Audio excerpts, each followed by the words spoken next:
Baiklah, saat ini kita akan membahas mengenai filsafat Buddhisme, yaitu sebuah filsafat yang merupakan bagian dari filsafat Timur. Filsafat Timur itu ada banyak, ada Taoisme, ada Konfusianisme, dan lain-lain. Tetapi pada video ini kita tidak akan membahas secara religi, tapi kita akan lebih membahas tentang kajian filsafat dasar, dan ini sifatnya non-religius.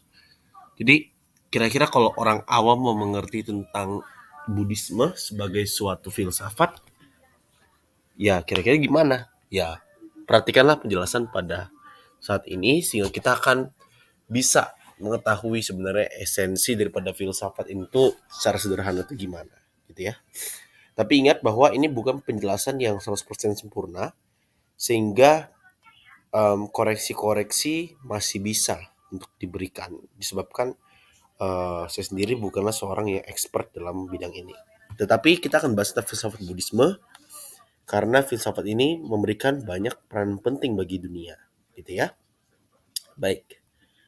Jadi kalau kita ngomong tentang Buddhisme, kita harus bicara tentang seorang tokoh yang sangat mulia dalam kepercayaan Buddha, yaitu Siddhartha Gautama, atau juga yang disebut sebagai Buddha. Oke, sebelumnya Buddha itu apa sih? Buddha itu adalah seorang yang sudah mencapai pencerahan dan sudah mencapai pengetahuan dan ya seperti itu. Nah, tokoh ini merupakan tokoh yang sangat-sangat eh, penting gitu ya, karena beliau ini yang kemudian nanti memberikan inspirasi tentang kepercayaan Buddha yang akhirnya menyusun cara-cara untuk menangani penderitaan. Jadi dalam kepercayaan Buddhisme, beliau adalah seorang yang sangat-sangat mulia gitu ya. Dan kita akan lihat sebenarnya secara singkat biodata beliau itu seperti apa. Diperkirakan beliau lahir 563 sebelum Masehi di daerah suci, yaitu Lumbini atau Nepal. Dan beliau merupakan seorang dari keluarga yang cukup kaya. Ya karena itu suatu kerajaan yang terletak di sana. Tapi ketika usia 29 tahun akhirnya berfokus kepada praktik asketik. Apa itu praktek asketik? Praktek asketik itu seperti melakukan meditasi, menghilangkan atau mencoba untuk melakukan self denial, serta memfokuskan kepada alam, mencari kebenaran alam semesta dan segala macam. Itulah praktek asketik. Atau mungkin dalam Indonesia seperti praktik-praktik menjadi pertapa atau menjadi seseorang yang berfokus untuk melakukan meditasi gitu ya. Itu udah praktik-praktik asketik ya. Bahkan beliau sempat melakukan hal-hal yang ekstrim, tetapi kemudian beliau mengatakan bahwa itu tidak suatu hal yang perlu dilakukan gitu ya. Tetapi dalam perjalanan pencarian beliau memang beberapa kesempatan melakukan peristiwa-peristiwa ekstrim gitu ya dalam asketik, sampai-sampai em, dalam beberapa gambaran gitu ya sampai menjadi sangat kurus dan segala macam itu karena ada beberapa praktik asketik yang memang saking self denialnya terkesan sangat-sangat ekstrim gitu. Tetapi kemudian setelah perjalanan itu, setelah mencapai kebudaan, maka cara yang benar itu kemudian diajarkan kepada orang-orang yang kemudian dituliskan oleh beliau gitu ya. Nah, kemudian beliau ini meninggal 483 sebelum Masehi di Kushinagar pada usia yang ke em, 80 tahun gitu. Ya, jadi pada usia ke 80 tahun kemudian beliau meninggal gitu. Nah, kita akan bahas tentang beberapa fakta unik gitu ya dari Buddhisme, yaitu tentang penderitaan. Jadi penderitaan terduka itu sebenarnya apa sih? Itu ada suatu feeling, suatu hal yang terjadi kepada seluruh makhluk hidup.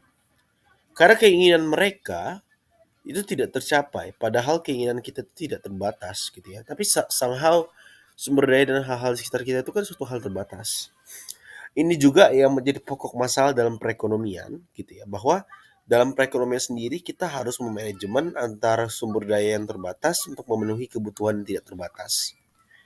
Jadi ada paralel di sini gitu ya, tetapi dalam solusi Buddhisme adalah hilangkan penderitaan tersebut gitu ya dengan cara hilangkan nafsu. Oke, maksudnya gimana? Maksudnya gini, coba kita buat ini ya, lebih menarik ya. Eee, ada seseorang, mari kita sebut namanya adalah Joni, gitu ya. Joni menginginkan coklat. Dia menginginkan suatu coklat yang ada di toko supermarket. Ya, ketika dia menginginkan itu, ada suatu burden, ada suatu beban dalam hatinya bahwa dia tidak akan mencapai kebahagiaan bila tidak mendapatkan coklat tersebut. Pertanyaan seperti ini, apakah setiap kali Joni menginginkan coklat tersebut dia akan mendapatkannya? Jawabannya tidak. Oleh sebab itu, dia mendapatkan suatu penderitaan. Walaupun oke, tapi kan itu kan cuman ketidakinginan yang sederhana. Tetapi secara esensi itu penderitaan kan. Kalau Joni mau mencapai kebahagiaan, maka dia kemudian harus menyadari bahwa dia tidak memerlukan coklat tersebut. Dia sudah bahagia dengan dirinya sendiri. Gitu loh. Sehingga dia tidak perlu terbeban oleh penderitaan atau duka. Ya, oke. Itu kira-kira penjelasan yang sangat sederhana gitu ya. Tentang penderitaan dan duka. Jadi fokus dalam Buddhisme adalah gimana cara kita bisa mencapai uh, kebebasan dari penderitaan. Oke, dunia dalam perspektif Buddhisme. Kita percaya bahwa ada reinkarnasi. Ya, ketika kita bahas tentang filsafat Buddhisme, maka kita akan bahas tentang reinkarnasi. Tetapi uniknya adalah perbedaan antara reinkarnasi Buddhisme dengan reinkarnasi Hindu, Jainisme, dan lain-lain. Tidak ada namanya suatu jiwa atau roh yang eternal atau roh yang kekal. Tapi suatu hal yang lebih mendekati energi. Um, Oke, maksudnya gimana? Maksudnya gini, pas kita ngomong tentang manusia, gitu ya. Mari kita kan ini manusia, gitu ya. Kita akan bisa kan ngomong tentang roh, gitu ya. Nah, dalam Buddhisme tidak ada yang namanya roh yang kekal, gitu ya. Pada dasarnya, yang ada itu adalah mungkin suatu hal lebih intrinsik seperti api, seperti energi. Ini yang kemudian diteruskan dalam kesempatan-kesempatan kehidupan selanjutnya. Makanya perumpamannya seperti api dari sebuah lilin. Pertanyaannya apakah api dari lilin tersebut adalah api yang sama dengan api yang dari lilin selanjutnya? Tentu tidak. Tapi apakah 100% beda? Tentu tidak. Tapi bukan seperti bayangkan ada kotak dan teman-teman menyimpan suatu air sementara atau satu cangkir gitu ya, satu cangkir yang berisi air. Kemudian teman-teman hanya mengganti ibaratnya mengganti cangkir tersebut. Tidak seperti itu. Tetapi teman-teman membuat suatu cangkir yang lain, membuat suatu air yang lain. Oleh karena itu, ketika sebuah diri mati, hendak membentuk suatu reinkarnasi, dia tidak membentuk diri itu tapi dalam vessel yang berbeda, tetapi justru menekankan diri itu sebagai suatu mantik dalam diri yang lain. Jadi kata aku itu hanya selesai ketika seseorang itu mati dalam kepercayaan Buddhisme, ya, atau dalam filsafat Buddhisme. Aku itu sudah hilang ketika mati, gitu loh, ya. Tetapi kata aku ini ditambah dengan karma yang sudah dilakukan, gitu ya. Kemudian membentuk aku yang lain, membentuk diri yang lain. Tidak identik, teman-teman, tidak identik, ya. Yang terpengaruh oleh karma ini. Jadi karma ini membentuk diri aku yang lain. Jadi esensi makhluk itu tidaklah kekal. Oleh karena ini aku ini bisa jadi hewan, bisa jadi manusia. Bukan karena itu tubuhnya, tapi karena memang dia sudah kehilangan diri aku yang sebelumnya. Kalau karmanya baik, maka akunya ini akan menjadi semakin baik. Sampai akhirnya aku ini akan selesai mengalami kematian dan kelahiran kembali karena sudah mencapai liberation, itu nirwana. Jangan bayangkan nirwana suatu tempat. Nirwana itu suatu keadaan. state of blissfulness, keberadaan yang sangat bebas, bahagia. Itulah dalam dunia Buddhisme. Ada beberapa fakta-fakta, itu Four Noble Truths, 4 kebenaran yang sejati, yang mulia, seperti bahwa ada penderitaan, bahwa tidak ada namanya kekekalan, anatta, gitu ya, dan juga fakta-fakta lain. Dan itu dipegang dalam Buddhisme, gitu ya. Tapi ingat, video ini tidak membahas mengenai Buddhisme secara detail, jadi kita akan memperkenalkan secara singkat saja. Dan mungkin saja ada beberapa pendapat Buddhisme yang berbeda dengan penjelasan pada video ini. Ya, pada dasarnya dalam Buddhisme itu sendiri kita dilatih untuk berpikir secara kritis, gitu ya, sehingga kalau kita mau mengikuti secara cuma-cuma itu tidak direkomendasikan, gitu. Jadi